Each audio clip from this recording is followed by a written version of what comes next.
आजकल कुत्ता बिलाई ढेर आ गया। पावर एजे से शुरू होला मगही में एक खत्म, लेकिन बाप को भूलो नहीं। जो मगध और मगही में जो हौड़ है आगे निकलने की, चाहे वो गायक हो या सुपरस्टार हो, चाहे किसी की बात करें। हालांकि हाल ही में आपने देखा होगा गुंजन सिंह की बात किया, गुंजन सिंह ने जिस तरह से कहा था उसको लेकर भी आपने देखा होगा ट्रेंड कर रहा था गुंजन सिंह और आशीष यादव के बीच। क्या संस्कार का, बस स्टेज पे चढ़ के लोग किसी को कुत्ता बिलाई बोल रहे हैं, तो इसमें भी तो संस्कार दिखता है ना। अभी बोल रहे हैं ना, शायद उनका भी जन्म नहीं हुआ, तब से मगही है। भाषा को जन्मा देना मतलब समझ रहे हैं, बच्चा पैदा करे वाला चीज की 9 महीना में पैदा ले लेते हैं।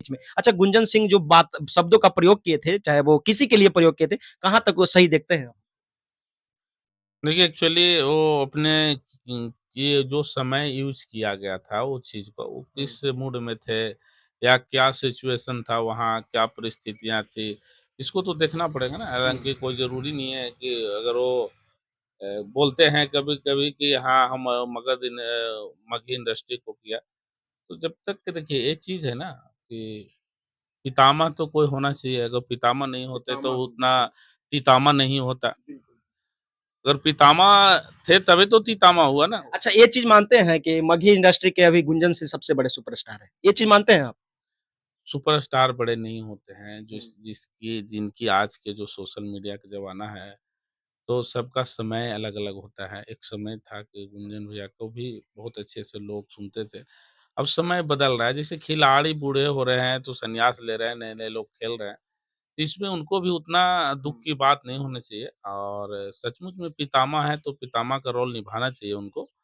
और ये चीज़ को कभी भूलना नहीं चाहिए कि देखिए समय के अनुसार से सचिन भी खेले। उनका समय भी रहा, उसके बाद में और भी लोग आए, अभी विराट कोहली जो खेल रहे हैं।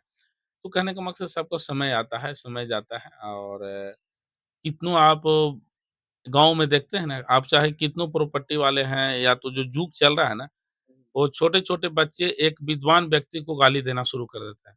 तो ये युग का दोष है, वैसे ही चल ही रहा है।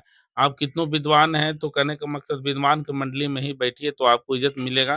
और अगर आप किसी चौक के चौराहे पर जाएँगे तो अरे फलाना हमरे हैं।